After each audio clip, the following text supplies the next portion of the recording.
আমি কুদ্দুস খান বাংলা নিউজ টিভির থেকে বলছি। গত 21শে সেপ্টেম্বর জেসমিন খানের বই লস অ্যাঞ্জেলেসের দিনগুলি প্রকাশনা উৎসব শেষ হলো। অনুষ্ঠানটি হয়েছে অলিম্পিক পুলিশ স্টেশনে। কনসাল জেনারেলের দাওয়াতে বাংলা নিউজ টিভির কুদ্দুস খান উৎসবে উপস্থিত ছিলেন। অবস্থা দৃষ্টি মনে হয় কনসাল জেনারেল এখন লস অ্যাঞ্জেলেস প্রবাসীদের একজন বনে গেছেন। লস অ্যাঞ্জেলেস প্রবাসীরা কনসাল জেনারেলকে তাদের আপনজন হিসাবেই এখন বিবেচনা করছেন। লস অ্যাঞ্জেলেসের প্রবাসীরা তাকে এনায়েত ভাই হিসাবেই বলে থাকেন, কনসাল জেনারেল হিসাবে নয়। কনসাল জেনারেল ছাড়া লস অ্যাঞ্জেলেস প্রবাসীরা এখন অনেকটাই নেতৃত্বহীন মনে করছেন।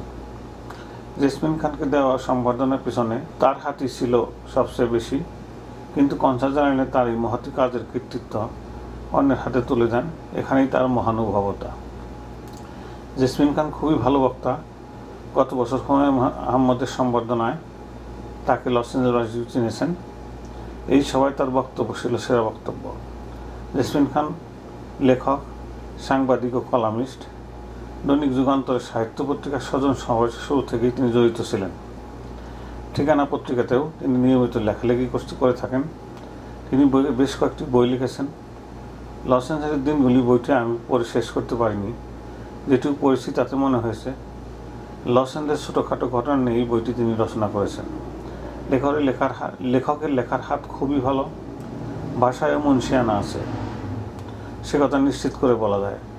লস অ্যাঞ্জেলেসের সাধারণ ঘটনাগুলিকে লেখক তার লেখার গুণে অসাধারণ করে তুলেছেন। সেটা ইতিহাস হয়ে থাকবে বলে আমরা মনে করি। জেসমিন খান লস অ্যাঞ্জেলেস নারীদের নিয়ে একটি রিসার্চমূলক বই হাত দিয়েছেন বলে জানিয়েছেন। সেটা খুবই ভালো কাজ হবে বলে আমরা মনে করি। অনেক নারী এখানে বাইরে কাজ করেন আর ঘর সামলাতে হিমশিম খাচ্ছেন।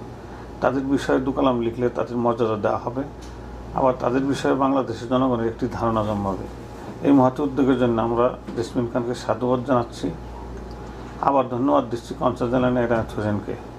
শোনা যাচ্ছে তিনি জেসমিন খানকে উৎসাহ দিচ্ছেন লস অ্যাঞ্জেলেস নারীদের উপর